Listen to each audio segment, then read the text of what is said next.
नेपाळमधील घडामोडींकडे आपले लक्ष असणारच आहे। मात्र आज दिवसभरातली दुसरी महत्त्वाची घडामोड आपण बघूयात।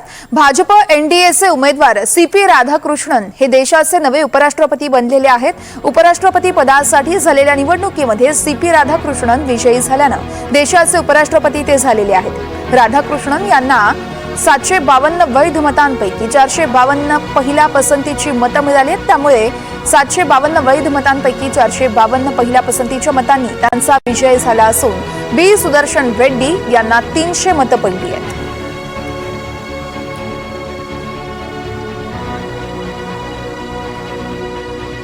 पासून आभार मानतो आणि एनडीएच्या सगळ्या घटक पक्षांचे मी आभार मानतो आणि अभिनंदन करतो की त्यांनी एक अतिशय उत्तम अशा प्रकारचे राष्ट्रपती या देशाकरता निवडले आहेत।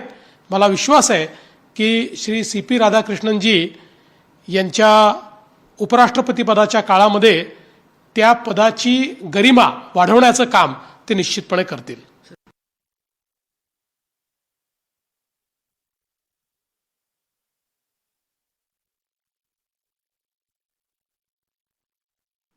सीपी राधाकृष्णनजी यांनी जे काय गेले अनेक वर्ष संसदीय कामकाज केलं, राज्यपाल म्हणून त्यांचा कामाचा अनुभव आणि हे सगळं त्यांच्या पाठीशी कामाचा मोठा प्रदीर्घ असा अनुभव लक्षात घेऊन आदरणीय प्रधानमंत्री मोदीजी यांनी एनडीएचे उमेदवार म्हणून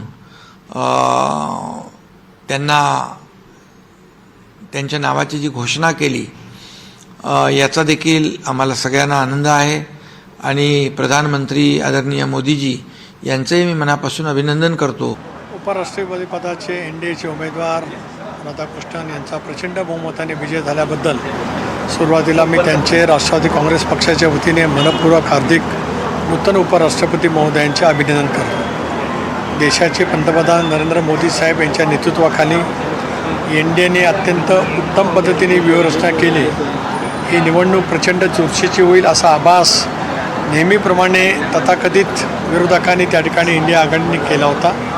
तो आपण पाहिलं तर इंडियाच्या संख्याबळापेक्षा कितीतरी अधिक मताने त्या ठिकाणी आमच्या यशस्वी उमेदवारांना मतदान त्या ठिकाणी झालेलं आहे। याचा अर्थ आहे काही देशातल्या जनतेला, देशांतील वेगवेगळ्या राज्यांतील इतर राजकीय पक्षांनासुद्धा मोदी साहेब देशाचं नेतृत्व यशस्वीपणाने करू शकतात याच्याबद्दलचा एक तऱ्हेचा विश्वास या निवडणुकीच्या माध्यमातून त्या ठिकाणी व्यक्त झालेला आहे।